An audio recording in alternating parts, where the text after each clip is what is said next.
And my name is Minivans94, and I would like to welcome you to another Call of Duty video here today.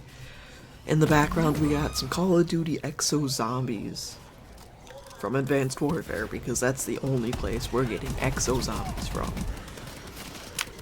But, yes, in the background it's Exo Zombies from the map Carrier and Outbreak. Two of my more favorite maps, actually, so put those together, and then tomorrow I'll have the badge from Exo Zombies and have Infection and Descent, the two that I'm not as much of a fan of. But today's video is a top 5 reasons of why I feel like Exo Zombies was a good thing for Advanced Warfare. So let's get into it. And at number 5, I put in the boss rounds. Kind of. Basically, there was, in the first map, Dogs and Infection. And then there was the Juggernaut, Dogs, and Infection in Burger Town map. In Carrier, there was the Infection and the Dogs. And then I guess you can kinda count the bomb squad people as a boss, kinda, because eventually a Juggernaut Goliath would show in. And then in the final map there was the Infection, Dogs, and Oz. I like that they brought them all in, something different. Not all of them were great, but it kept you on your toes. Alright. And at number 4, I got the number of perks that you can attain. To start off, there were 5 perks. You could get them all. This is bringing in what Custom Zombies does a lot, is where you can get all the perks. Yes, Custom Zombies, usually you can get, I don't know, 11, 9 perks, whatever there is. But Exo Zombies, there were 5. And then in Carrier, they added 1.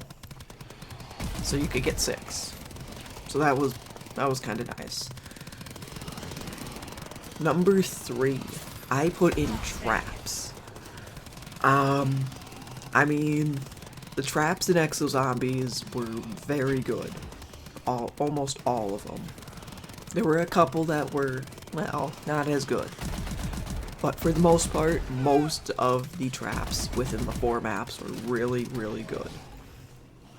And it basically, it feels like the last time that we had really a good trap within Call of Duty Zombies was, I mean, there were the buildables within Black Ops 2, which you can make traps, like on Transit, you can make that barrier electrical trap in the turret. No, those weren't great.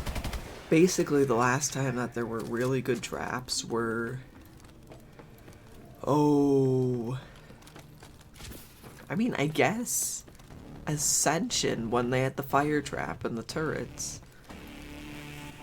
Yeah, I think those were the last good traps, if any traps at all, really.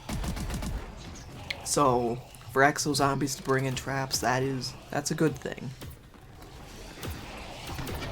Alright, I know I'm flying through this. Whoa. Already at number 2. The playability. I mean, it's, for Exo Zombies, it was, I enjoyed Exo Zombies. I play it not as much as I would at times, let's say Black Ops 1, but I do like to go back onto it a lot more than multiplayer. And basically, I know at one point, I remember at the start of Modern Warfare 3's life cycle, is, of course I enjoyed Modern Warfare 3, did that, whatever, but most of the time I would be going back to Black Ops 4 to play zombies. during the weekend because I was in high school at this time, so during the week it was kind of tough to play zombies, but during the weekend, I mean, that's where you would find me, is playing zombies on Black Ops. And Exo Zombies, I mean, of course, the schedule has changed. I'm not just restricted to the weekend to playing zombies really anymore, but I mean, the playability, I can go back and just enjoy it, go for high rounds. I can create a challenge or two. Don't do it very often. At one point, I had a challenge that I wanted to do, and it was basically I have to use every type of weapon within the box before I could use it again. So, at first it was named like Use It and Lose It because a Use It and Lose It challenge, but it didn't work out like that. It was basically I'd go through, and if I got an assault rifle from the box, I'd have to use a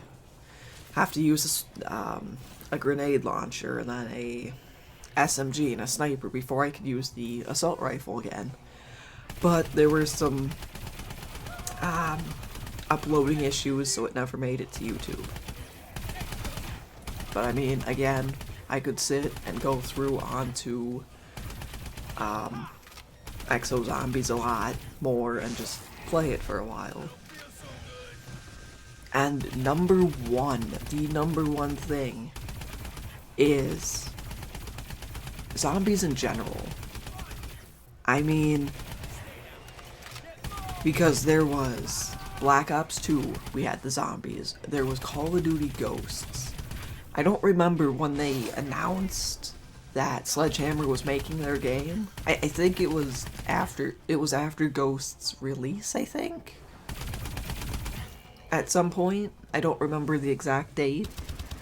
But I mean, everyone was waiting for basically Black Ops 2, Ghosts, and then Treyarch's next game, which could have been Black Ops 3 at that time if it stuck with it. But they brought in Sledgehammer to bring in their own Call of Duty to give us a three-year life cycle. And, I mean, so that would have meant 2 years without Treyarch zombies, because we had Extinction from Ghosts, and then, well, Exo Zombies from Advanced Warfare. But, I mean, everyone was expecting Treyarch's next game instead of Advanced Warfare, so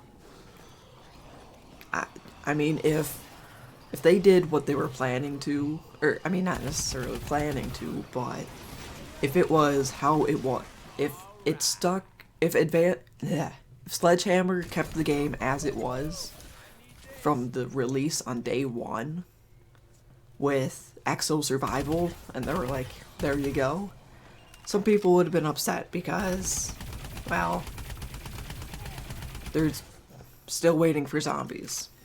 And then, well, maybe if there were no Exo Zombies, more people might be on Extinction. Who am I kidding? No. But, I mean, of course, but after that last survival map, they brought in that teaser of zombies, and people were upset that it wasn't zombies right then. But of course, within the DLC, they brought in Outbreak in the first one, so there you go. Those are my top 5 reasons why Exo Zombies was a good thing for Advanced Warfare. And until my next video, I'll catch you guys next time.